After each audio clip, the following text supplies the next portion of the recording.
Alors c'est l'histoire d'un vieux singe.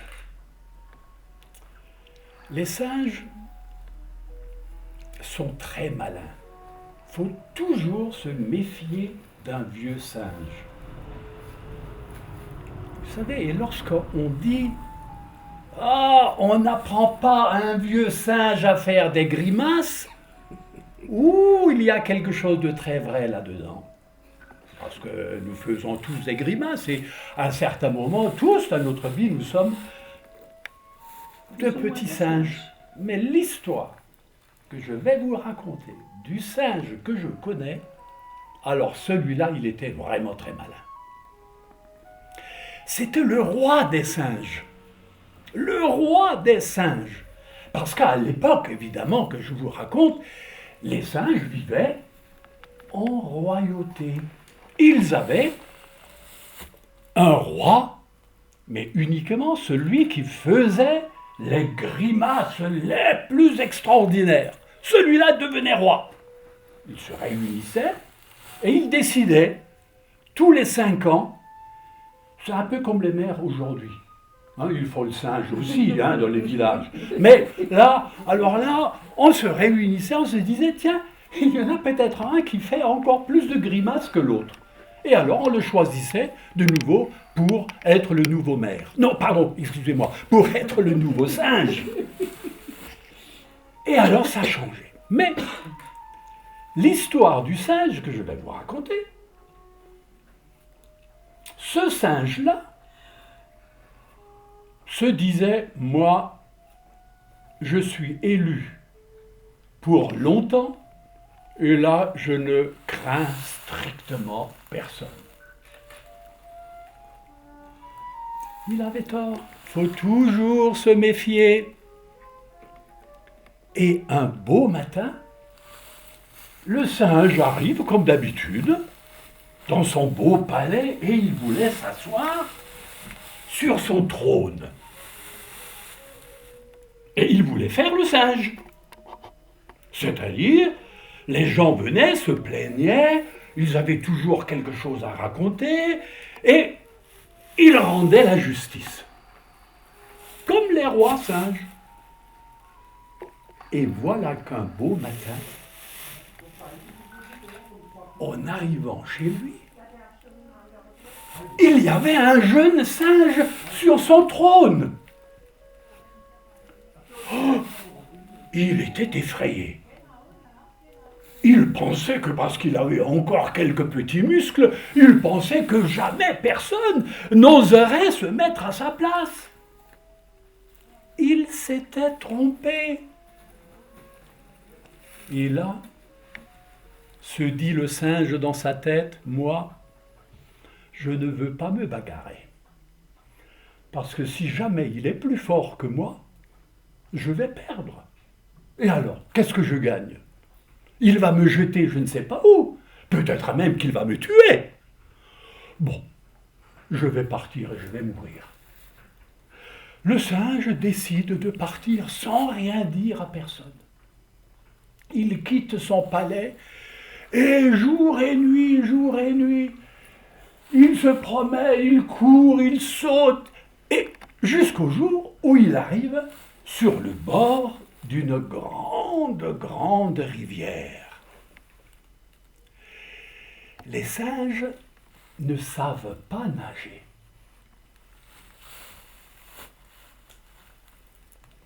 Qu'est-ce qu'il fallait faire ?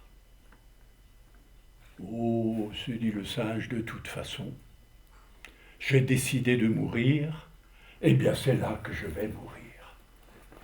Mais le singe, quand même, ils aiment aussi le confort. Ils voulaient mourir confortablement. Il y avait justement sur le bord de l'eau un arbre, avec beaucoup de feuillage, et il se dit, je vais mourir sous cet arbre-là. Et il s'avance et se couche sur le dos, et il attend la mort. Et il attend. Et rien ne vient.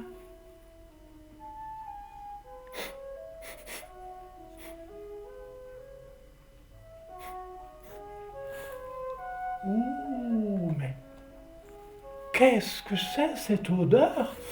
Mais j'ai jamais senti cela. Il ouvre ses yeux de singe. Il ne s'était pas aperçu qu'il s'était couché sous un figuier. Le singe, en ouvrant les yeux, fut ébahi de voir ces figues qui descendaient de l'arbre. Oh, des figues comme elles étaient belles, juteuses, sucrées. Elles étaient violettes, elles étaient jaunes, il avait des rouges, oh, des vertes même. Oh, il avait évidemment entendu parler de figues, mais il n'avait mangé que des bananes. Car les singes mangent des bananes, mais des figues, il ne pouvait pas s'imaginer des figues. Il n'en avait jamais vu. Oh, il se disait, mais quelle chance j'ai de mourir.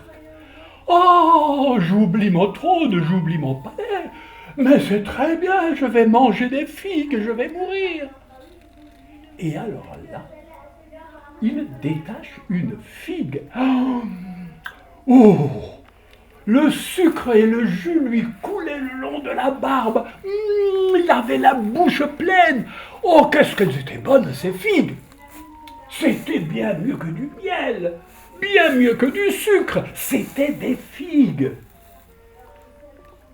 Et le singe, dès qu'il en avait mangé une, hop, il en prend une autre. Et hop, qu'elles étaient bonnes, qu'elles étaient bonnes. Ah, il en prend une troisième. Oh, elle était encore meilleure que les deux autres. Oh là là, je dis, moi je vais me remplir le ventre. Je vais me remplir le ventre de figues avant de mourir. Et le singe, tout calmement, mangeait des figues. Il mangeait des figues. Je ne vous dis pas combien il en mangeait. Et au moment où il avait quand même déjà le ventre bien plein, il en prend encore une, mais là il commençait déjà à fatiguer tellement il en avait mangé. Ah, il y a une figue qui lui échappe des mains et elle tombe dans l'eau. Évidemment, l'arbre a été au-dessus de l'eau. La figue fait plouf. Il regarde et il voit à l'endroit où la figue était tombée dans l'eau. Qu'est-ce qu'il voit? Un cercle. Il voit un cercle qui grandit autour de la figue. Un cercle, qui grandit, qui grandit, qui grandit. Et hop, lorsque le cercle touchait l'autre bord du fleuve, hop, oh, quelle chose bizarre! Le cercle se refermait. Le cercle se refermait jusqu'au moment où il n'y avait plus rien. Le singe, qui était un animal très intelligent, se dit « Ceci est très bizarre. Il faut que je fasse une expérience. Je vais jeter dans l'eau une autre figue. » Il était très intelligent. Il prend une figue, il la jette dans l'eau, et la figue fait plouf. Et le cercle commence à s'élargir. Le cercle s'élargit, il s'élargit, il s'élargit. Et le singe était là. Ah, qu'est-ce que c'est que ça? Hop. Et dès que le cercle avait touché le bord du fleuve, hop, le cercle de nouveau se refermait. Mais c'était très bizarre, ça. Il n'avait jamais vu de sa vie un phénomène pareil. Oh, j'ai pas fini mon expérience, se dit le singe. Il faut que je vérifie cette histoire. C'est peut-être le hasard qui fait ça. Et il prend encore une autre figue et il la jette dans l'eau. Plouf! Fait la figue une nouvelle fois. Et aussitôt, le cercle se met de nouveau à grandir.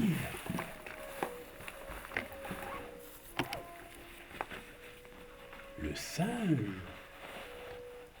avait du temps, comme toutes les personnes qui ont du temps avant de mourir. Et le cercle continuait. Plop.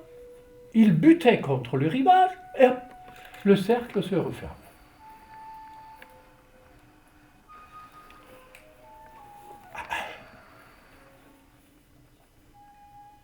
Le singe observait, il regardait, hein.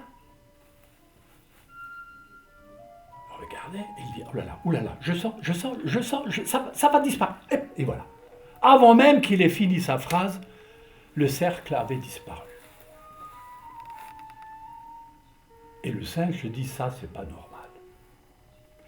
Comment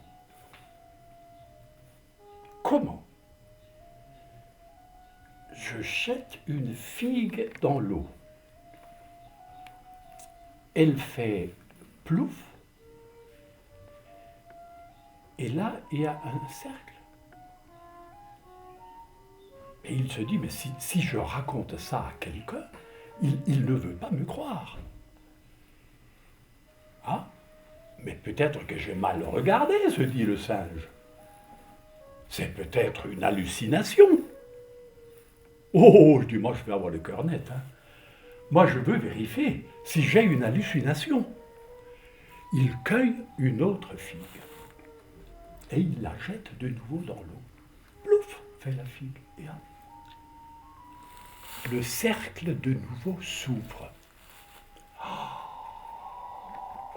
Dit le singe, oh là là, heureusement que j'ai du temps. Heureusement que je n'ai pas à m'énerver. Heureusement que je n'ai pas à aller ailleurs.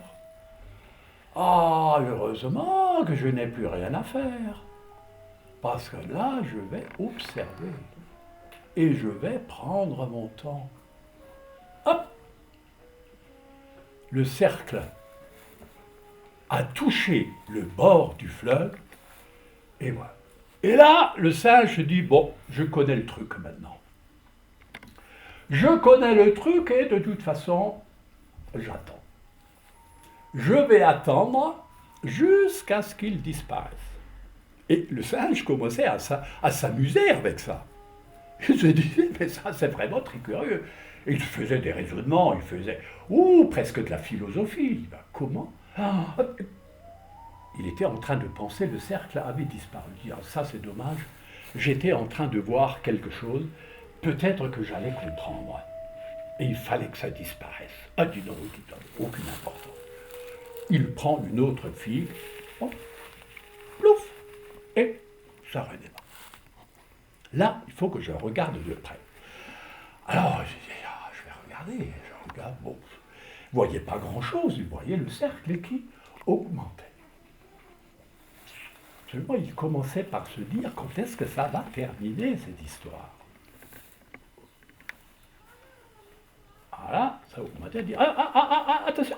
Et il touche. Et effectivement, au moment, il avait bien deviné, le cercle a touché le bord, et voilà. Et il fallait qu'il attende. Ça, c'était le moment un peu difficile. C'est attendre que le cercle se ferme. Parce que rien ne se passait, rien d'autre. Hein. Il fallait attendre. Voilà, bah, il attendait. Hein. Bah, tu aurais fait quoi, toi, à la place? Attendu. Bah, exactement. Voilà, mais toi, t'es un philosophe. T'es encore plus philosophe que le cercle. Voilà, le cercle avait disparu. Et alors, qu'est-ce que tu aurais fait à sa place? Je sais pas. Et toi, qu'est-ce que tu aurais fait à sa place? Tu n'aurais pas pris une figue, tu ne l'aurais pas jetée dans l'eau et la figue aurait fait plouf. Et alors, qu'est-ce qu'elle aurait fait, la figue? Eh ben voilà, on était coincés. Elle aurait fait un cercle. Et il fallait attendre que le cercle grandisse. Comment je vais me tirer de cette affaire, se disait le singe au bout d'un temps. Oh, je l'ai bien pour 10 minutes, encore au moins. Je peux encore jeter des figues pendant 10 minutes au moins. 10 minutes, se dit-il, mais c'est long. Hop! Le cercle touche le bord. Et voilà, ça va dans le sens contraire. En fait, c'est là où le singe, parce que n'oubliez jamais, il était très intelligent. Il se dit, je suis prisonnier du cercle. Je suis prisonnier du cercle. Je suis encerclé. Encerclé par des figues. Hop. Le cercle avait disparu. Et alors le singe se mit à dire, je suis encerclé par des figues. Mais comment peut-on être encerclé par des figues? Ouh, je vais voir ça. Et alors là, sans hésiter une seconde, il prend une figue et il la jette dans l'eau. Ouf! Et qu'est-ce qui s'est passé? Le cercle. Le cercle. Le cercle, le cercle. S'il avait pu, il serait descendu de la branche et il se serait sauvé. Hein. Parce que là, il était prisonnier, il ne pouvait plus sortir. Était là, il fallait attendre que le cercle touche le bord, hein, et voilà, et ça recommence dans le sens contraire. Oh, je me suis dit, mais quand même, je vais en jeter combien encore? Parce que ça n'a vraiment pas de fin, cette histoire. Puis il était là, ça n'avançait plus. Il n'avait plus qu'à jeter des figues dans l'eau qui faisaient des cercles, il faisait plouf, et puis ensuite il se refermait. Elle dit quand même, je vais peut-être... alors, oui, je vais encore essayer une dernière fois. Alors il prend une figue, il la jette de l'eau dans l'eau. Et il s'attendait à ce que la figue fasse plouf, et la figue n'a pas fait plouf.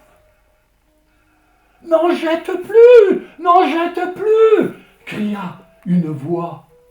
L'ancien singe, tout à fait effrayé, regarde de plus près et il voit la tête d'une tortue qui sortait de l'eau, qui lui criait « Ne jette plus! J'ai le ventre plein! J'ai mangé toutes les figues! Je n'en peux plus !» Alors là, le singe était vraiment étonné. « Mais qui es-tu » lui cria-t-il. « Je suis Monsieur Tortue. Je viens de me marier. Et de temps en temps, je reviens ici pour voir si le vent me jette une figue. Et toi, aujourd'hui, tu m'en as jeté des dizaines et des dizaines, des dizaines, j'en peux plus. » « Oh, qu'à cela le tienne, dit le singe. Ben, tu peux revenir tous les jours et je te jetterai autant de figues que tu veux. » C'est ce que Monsieur Tortue a fait. Et à force de venir manger des figues, Monsieur Tortue et Monsieur le Singe devinrent de grands amis, de grands frères. Mais n'oubliez pas, Monsieur Tortue venait de se marier avec une toute jeune dame, demoiselle. Et Dieu sait que les tortues vivent vieux.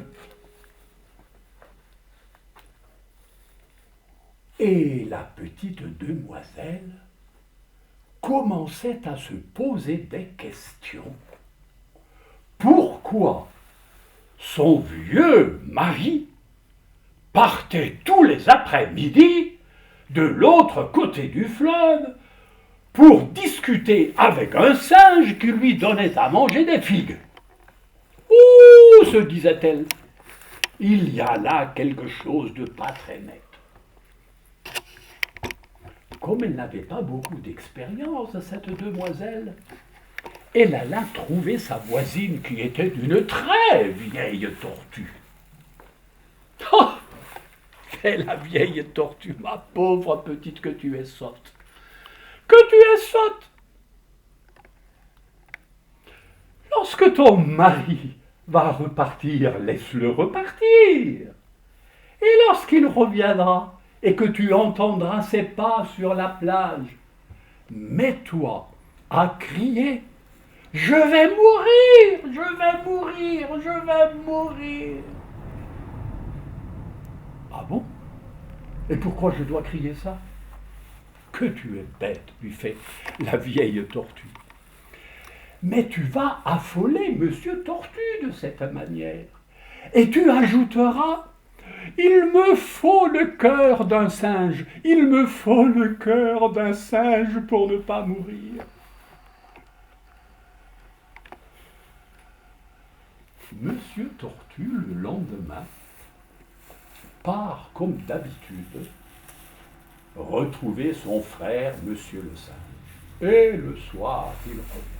Ah, mais à peine il avait mis ses pas sur la plage qu'il entendit sa femme crier « Je vais mourir, je vais mourir !» Et là, il se précipite, je dis « Mais ma chérie, que se passe-t-il? Qu'est-ce qui se passe? Est-ce que tu as... » Et la pauvre lui dit « Le médecin m'a dit, il me faut le cœur d'un singe, sinon je vais mourir. » « Le cœur d'un singe !» fit Monsieur Tortue. « Attends-moi, ne meurs pas tout de suite, je vais chercher le cœur du singe. » Et Monsieur Tortue traverse de nouveau le fleuve. Monsieur Singe était très étonné de le voir revenir si tôt. Et dit « Mais que se passe-t-il? Tu viens à peine de partir, pourquoi reviens-tu » ? « Oh, fait Monsieur Tortue, j'ai pris conscience que j'étais vraiment un ingrat. Oh, j'étais pas bien avec toi. Je viens chez toi depuis des jours, et je mange des figues et des figues. Et moi, je n'ai jamais eu l'idée de t'inviter chez moi. Chez moi, il y a des bananes, mais plein de bananes. Oh, des bananes, fait le singe. Oh, qu'il n'avait plus mangé de bananes depuis très longtemps. Oh, fait le singe, mon pauvre ami. Mais tu sais bien que le singe, que nous, les singes, nous ne savons pas nager. Je ne peux jamais t'accompagner chez toi. Oh, mais qu'est-ce que j'aimerais manger une banane. Monsieur Tortue, mais tu ne vois donc pas que j'ai sur le dos une immense carapace. Saute sur mon dos et je te transporte de l'autre côté. Tu ne te mouilleras même pas les pieds. Et hop, le singe avait déjà sauté sur le dos de Monsieur Tortue. Et tout doucement, Monsieur Tortue avance dans l'eau. Et lorsque le coquin fut au milieu du fleuve, il plongea sa tête sous l'eau. Ah! Se mit à crier le singe. « De l'eau! J'ai de l'eau jusqu'au genou! De l'eau! Mais tu vas me tuer! Je vais me noyer !» Le singe était affolé. Monsieur Tortue, mais c'est pour ça que je suis venu te chercher. Il me faut le cœur d'un singe, il me faut le cœur d'un singe. Et le singe lui répond, malheureux, le cœur d'un singe, mais vraiment tu ne connais pas les singes, toi. Tu ne sais pas que lorsque nous, les singes, nous partons au voyage, nous n'emportons jamais notre cœur. Je l'ai accroché en haut de l'arbre, reviens vite. Et Monsieur Tortue revient de nouveau tout doucement pour ne pas noyer Monsieur le singe. Sous l'arbre, et là, dès que le singe a pu attraper la première branche, il se réfugia sur la branche la plus haute de l'arbre. Et là, il reprenait sa respiration. Et Monsieur Tortue attendait.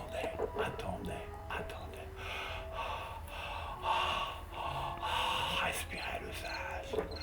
Et alors, cria Monsieur Tortue, mais quand est-ce que tu décroches ce cœur? Oh, fait l'autre, oh, vraiment, tu ignores tout des singes. Nous, les singes, lorsque nous partons en voyage, nous n'emportons pas notre cœur, mais nous n'oublions jamais notre cervelle.